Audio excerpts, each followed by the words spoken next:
नमस्कार। प्रादेशिक समाचार के साथ मैं नूतन लकड़ा। पहले मुख्य समाचार। प्रधानमंत्री नरेंद्र मोदी ने कहा, विश्व का सबसे बड़ा कोविड टीकाकरण अभियान जल्द शुरू किया जाएगा। केंद्र सरकार और किसानों के बीच वार्ता का कोई नतीजा नहीं निकला। अगले दौर की बातचीत 8 जनवरी को होगी। राज्य के कृषि मंत्री बादल ने कहा, खूंटी जिले को ऑर्गेनिक खेती का हब बनाया जाएगा और देवघर पुलिस ने 14 साइबर अपराधियों को पकड़ा। गुमला, पश्चिमी सिंहभूम और हजारीबाग से 6 नक्सली गिरफ्तार। और अब समाचार विस्तार से। कोविड-19 महामारी के खिलाफ देश एकजुट होकर लड़ रहा है। आप भी हमारे साथ सुरक्षा और बचाव के 3 आसान एहतियाती उपायों का संकल्प लें। मास्क पहनें, 2 गज की दूरी है जरूरी, सुरक्षित दूरी बनाए रखें, हाथ और मुंह साफ रखें। प्रधानमंत्री नरेंद्र मोदी ने कहा है कि गुणवत्ता और विश्वसनीयता ब्रांड इंडिया के आधार स्तंभ होने चाहिए। वीडियो कॉन्फ्रेंसिंग के माध्यम से राष्ट्रीय मापिकी सम्मेलन 2021 के उद्घाटन सत्र को संबोधित करते हुए उन्होंने यह बात कही। भारतीय वैज्ञानिकों और तकनीकी विशेषज्ञों द्वारा हासिल की गई सफलताओं की सराहना करते हुए श्री मोदी ने विशेष रूप से देश में तैयार किए गए 2 कोरोना टीकों का उल्लेख किया।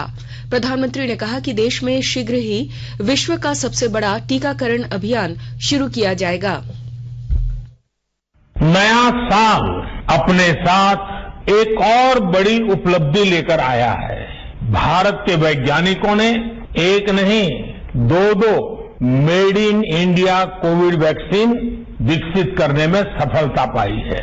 भारत में दुनिया का सबसे बड़ा कोविड वैक्सीन प्रोग्राम भी शुरू होने जा रहा है। इसके लिए देश को अपने वैज्ञानिकों के योगदान पर बहुत गर्व है।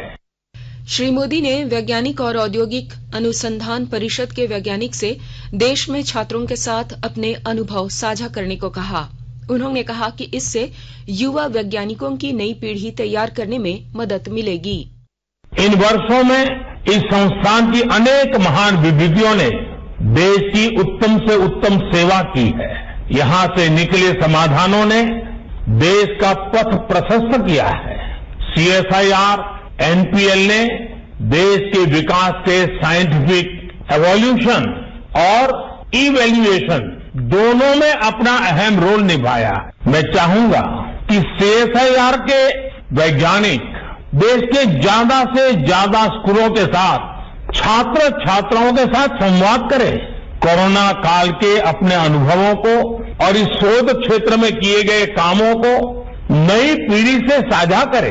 इससे आने वाले कल में आपको युवा वैज्ञानिकों की नई पीढ़ी तैयार करने में, उन्हें प्रेरित करने में बड़ी मदद मिलेगी। केंद्र सरकार और किसानों के बीच आज हुई बातचीत में भी कोई नतीजा नहीं निकला। नई दिल्ली के विज्ञान भवन में करीब 4 घंटे चली बैठक के बाद किसान नेता राकेश टिकैत ने कहा कि कानून वापस नहीं तो घर वापसी भी नहीं। हालांकि केंद्र सरकार और किसान 8 जनवरी को दोबारा बातचीत करने पर राजी हो गए हैं। संविधान सभा के सदस्य रहे मरंगोंगके जयपाल सिंह मुंडा झारखंड के पहले आदिवासी थे जिन्होंने इंग्लैंड में शिक्षा ग्रहण कर राज्य का मान बढ़ाया था। अब उनकी तरह ही झारखंड सरकार के सहयोग से राज्य के जनजातीय युवा भी यूनिवर्सिटी ऑफ ऑक्सफोर्ड और कैम्ब्रिज में झारखंड के आदिवासी युवा अपनी प्रतिभा तराशेंगे। झारखंड के युवाओं को राज्य एवं देश के निर्माण में महती भूमिका निभाने के अवसर प्रदान करने के लिए राज्य सरकार ने एक नई छात्रवृत्ति योजना का शुभारंभ किया है। इसके तहत अनुसूचित जाति, अनुसूचित जनजाति, अल्पसंख्यक एवं पिछड़ा वर्ग कल्याण विभाग द्वारा अनुसूचित जनजाति के 10 चयनित प्रतिभावान छात्र छात्राओं को अब प्रत्येक वर्ष उच्च स्तरीय शिक्षा, मास्टर डिग्री, MPhil के लिए छात्रवृत्ति की सहायता प्रदान की जाएगी। ये छात्र छात्राएं मानव विज्ञान, कृषि, कला और संस्कृति, जलवायु परिवर्तन, अर्थशास्त्र, विधि, मीडिया, एड कम्युनिकेशन, पर्यटन समेत कुल 22 विषयों में 1 और 2 वर्ष के पाठ्यक्रम या शोध के क्षेत्र में उच्च शिक्षा ग्रहण कर राज्य की समृद्धि के वाहक बनेंगे। राज्य के मुख्य सचिव सुखदेव सिंह ने वीडियो कॉन्फ्रेंसिंग के माध्यम से विभिन्न जिलों के उपायुक्तों से बातचीत कर अनीमिया मुक्त भारत कार्यक्रम की समीक्षा की। बैठक में अनीमिया और कुपोषण उन्मूलन के लिए 1000 दिनों तक चलने वाले विशेष कार्यक्रमों को लेकर मुख्य सचिव ने आवश्यक दिशा निर्देश दिया।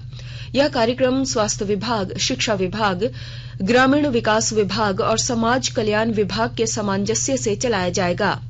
इस कार्यक्रम के अंतर्गत लक्षित समूह 6 से 59 माह तक के सभी बच्चों, 5 से 9 वर्ष तक के सभी बच्चों, 10 से 19 वर्ष तक के सभी किशोर किशोरियों, गर्भवती महिलाएं, धात्री माताएं और 19 से 49 वर्ष तक के प्रजनन आयु की महिलाएं शामिल होंगी। योजना के तहत अनीमिया और कुपोषण की दर में कमी लाने के लिए दादी बाड़ी कार्यक्रम को बढ़ावा दिया जाएगा तथा इसके साथ ही अनीमिया से बचाव के प्रति मनरेगा कर्मियों को भी जागरूक करते हुए अनीमिया मुक्त भारत पर विस्तृत कार्य योजना तैयार किया जाना है। आकाशवाणी के ताजा तरीन समाचारों के लिए आप हमारे वेबसाइट newsonair.com पर लॉग ऑन कर सकते हैं। ताजा समाचार Twitter handle @AIR news alerts और Facebook page All India Radio news पर भी उपलब्ध है। आप प्रादेशिक समाचार एकांश के Twitter handle @AIR news _ Ranchi और Facebook page AIR news Ranchi के अलावा YouTube channel regional news unit Ranchi पर भी हमारे बुलेटिन सुन सकते हैं। प्रादेशिक समाचार आप आकाशवाणी रांची से सुन रहे हैं और अब पेश है कोरोना से बचाव के कुछ संदेश। चलो मिलकर एक शुरुआत करें, चलो एक फैसला आज करें, मास्क नहीं तो टोकेंगे, कोरोना को रोकेंगे, चलो एक वादा करते हैं, चलो कुछ वादा करते हैं, मास्क नहीं तो टोकेंगे, कोरोना को रोकेंगे। भारत सरकार द्वारा जनहित में जारी। कोविड-19 से बचाव और सुरक्षित रहने के 3 उपाय। मास्क लगाएं, 2 गज दूरी है जरूरी, सुरक्षित दूरी रखें, हाथ और मुंह साफ रखें। राज्य के कृषि मंत्री बादल ने कहा है कि खूंटी जिले को ऑर्गेनिक खेती का हब बनाया जाएगा। वे आज खूंटी के डुंगरा आम बगीचा में आयोजित किसान सम्मान समारोह को संबोधित कर रहे थे। उन्होंने कहा कि खूंटी के किसानों का विकास होगा तो राज्य के अन्य जिलों के किसान अपने आप खूंटी के कृषि तकनीकी को अपनाएंगे। उन्होंने कहा कि मुख्यमंत्री हेमंत सोरेन की अगुवाई में किसानों का कर्ज माफी का सिलसिला आरंभ कर दिया गया है। सूचना और प्रसारण मंत्री प्रकाश जावड़ेकर ने कहा है कि सरकार ने सभी मंत्रालयों और विभागों को डिजी लॉकर को अपनाने के लिए तेजी से काम करने को कहा है। एक ट्वीट में श्री जावड़ेकर ने कहा कि सरकार नागरिकों को बिना किसी परेशानी और उनके अनुकूल सेवा प्रदान करने के उद्देश्य से न्यूनतम सरकार अधिकतम शासन के दृष्टिकोण की दिशा में काम कर रही है। राज्य में कुल कोविड-19 का मामला अब 1,15,529 हो गया है। इनमें 1,601 सक्रिय केस हैं, जबकि 1,12,893 मरीज ठीक हुए हैं। स्वास्थ्य विभाग से मिली जानकारी के अनुसार झारखंड में कोरोना की रिकवरी रेट 97.71% है। अब तक 48 लाख से अधिक कोविड नमूनों की जांच की जा चुकी है। रांची के उपायुक्त छवि रंजन की अध्यक्षता में कोविड-19 के वैक्सीनेशन से संबंधित तैयारी को लेकर आज बैठक हुई। बैठक में जिले के विभिन्न प्रखंडों में अलग अलग वैक्सीनेशन सेंटर बनाए जाने को लेकर चर्चा की गई। वैक्सीनेशन साइट कहां होगा, वैक्सीनेशन सेंटर पर व्यवस्था कैसी होगी, इसे लेकर पदाधिकारियों ने विचार विमर्श किया। बैठक के दौरान उपायुक्त छवि रंजन ने प्रत्येक प्रखंड में वैक्सीनेशन सेंटर के लिए आवश्यकता अनुसार भवनों को चिन्हित करने का निर्देश दिया। उन्होंने कहा कि सभी प्रभारी चिकित्सा पदाधिकारी प्रखंड विकास पदाधिकारी के साथ बैठक कर भवनों को चिन्हित करें। साथ ही उन्होंने भवनों के नक्शे के साथ भी रिपोर्ट समर्पित करने का निर्देश दिया। राज्य निशक्तता आयोग के निर्देश पर हजारीबाग जिला समाज कल्याण कार्यालय की ओर से जिला स्कूल परिसर में दिव्यांग जनों के लिए एक शिविर का आयोजन किया गया। रांची से पहुंचे 4 सदस्यीय विशेषज्ञों द्वारा आकलन का कार्य किया गया। इस शिविर में लगभग करीब 450 से अधिक दिव्यांग जनों में से लगभग 200 से अधिक दिव्यांगों का पंजीकरण और कृत्रिम अंग निर्माण का आकलन चिन्हितीकरण का कार्य किया गया। पत्र सूचना कार्यालय और रीजनल आउटरीच ब्यूरो रांची तथा फील्ड आउटरीच ब्यूरो धनबाद के संयुक्त तत्वाधान में फिट इंडिया मूवमेंट विषय पर आज वेबिनार परिचर्चा का आयोजन किया गया। इस परिचर्चा में खेल और फिटनेस क्षेत्र से जुड़े प्रमुख विशेषज्ञों ने भाग लिया। विशेषज्ञों का कहना था कि प्रधानमंत्री नरेंद्र मोदी द्वारा शुरू किए गए फिट इंडिया मूवमेंट का मुख्य उद्देश्य हर भारतीय के जीवन में फिटनेस को अनिवार्य हिस्सा बनाना है। जन आंदोलन के रूप में परिकल्पित फिट इंडिया मूवमेंट आम जन भागीदारी के साथ भारत को एक स्वस्थ राष्ट्र बनाने की दिशा में किया जा रहा एक प्रयास है। देवघर पुलिस को एक बड़ी सफलता मिली है। गुप्त सूचना के आधार पर पुलिस ने मार्गोमुंडा थाना, सोनाराय थाणी थाना और मनोहरपुर थाना क्षेत्र से 14 साइबर अपराधियों को गिरफ्तार करने में सफलता हासिल की। जिले के पुलिस अधीक्षक अश्विनी कुमार सिन्हा ने बताया कि गिरफ्तार अपराधियों के पास से पुलिस ने 22 mobile, 30 SIM, 21 ATM card, 16 passbook, 10 chequebook जब्त किया है। साथ ही इनके पास से 52,000 नकद बरामद किया है। उन्होंने बताया कि गिरफ्तार साइबर अपराधी बैंक अधिकारी और कस्टमर केयर बन बैंक ग्राहकों से लाखों की ठगी किया करता था। राज्य के पश्चिमी सिंहभूम, गुमला और हजारीबाग जिले से पुलिस ने 6 नक्सलियों को गिरफ्तार करने में सफलता हासिल की है। पश्चिमी सिंहभूम जिले के सोनुआ थाना क्षेत्र से पुलिस ने प्रतिबंधित नक्सली भाकपा माओवादी के 4 सदस्यों को गिरफ्तार किया है। इधर गुमला जिले के कामडारा थाना क्षेत्र से पुलिस ने 1 लाख रुपए के इनामी PLFI नक्सली ओझा पहान को गिरफ्तार करने में सफलता हासिल की है।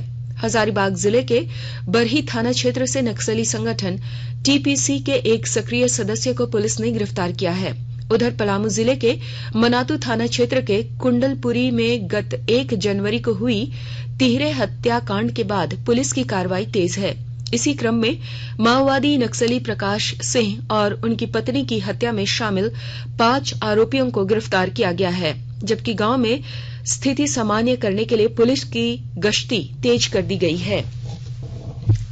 राष्ट्रीय आंतरिक सुरक्षा सलाहकार के विजय कुमार आज गढ़वा जिले के भंडरिया दौरे पर पहुंचे। श्री कुमार छत्तीसगढ़ में प्रशिक्षण शिविर के निरीक्षण के हेलीकॉप्टर से भंडरिया पहुंचे थे। उन्होंने करीब 1 घंटा तक भंडरिया थाना परिसर में 1 घंटे तक पुलिस के आला अधिकारियों के साथ बैठक की। बैठक में डीआईजी राजकुमार लकड़ा, सीआरपीएफ के डीजी विनय नेगी, गढ़वा के पुलिस अधीक्षक श्रीकांत एस खोत्रे, सीआरपीएफ अधिकारी कैलाश आर्या सहित अन्य पुलिस पदाधिकारी मौजूद थे। और अब कुछ संक्षिप्त खबरें। रांची राजमहल लोकसभा क्षेत्र के सांसद विजय कुमार हांसदा ने साहेबगंज जिले के बरहेट प्रखंड के सिमला ढाप गांव में कोल्ड स्टोरेज का शिलान्यास किया। कोरोना काल में जिले के सुदूरवर्ती क्षेत्रों में रह रहे बच्चों को सुविधा पूर्वक शिक्षा उपलब्ध कराने के उद्देश्य से रामगढ़ जिला प्रशासन द्वारा लॉकडाउन ई पाठशाला DC रामगढ़ के नाम से YouTube चैनल की शुरुआत की गई है। गोड्डा जिले के महरामा प्रखंड के खिरौंदी गांव में आग लगने से 5 घर पूरी तरह जलकर नष्ट हो गए। साहेबगंज के जिरवाबाड़ी ओपी की पुलिस ने एक तालाब से जैप 9 के जवान निर्मल सिंह का शव बरामद किया है। और अब अंत में मुख्य समाचार एक बार फिर। प्रधानमंत्री नरेंद्र मोदी ने कहा, विश्व का सबसे बड़ा कोविड टीकाकरण अभियान जल्द शुरू किया जाएगा। केंद्र सरकार और किसानों के बीच वार्ता का कोई नतीजा नहीं निकला। अगले दौर की बातचीत 8 जनवरी को होगी। राज्य के कृषि मंत्री बादल ने कहा, खूंटी जिले को ऑर्गेनिक खेती का हब बनाया जाएगा। और देवघर पुलिस ने 14 साइबर अपराधियों को पकड़ा। गुमला, पश्चिमी सिंहभूम और हजारीबाग से 6 नक्सली गिरफ्तार। इसके साथ ही आकाशवाणी रांची से प्रादेशिक समाचार का ये बुलेटिन समाप्त हुआ। नमस्कार। घर में रहिए, सुरक्षित रहिए और सुनते रहिए आकाशवाणी।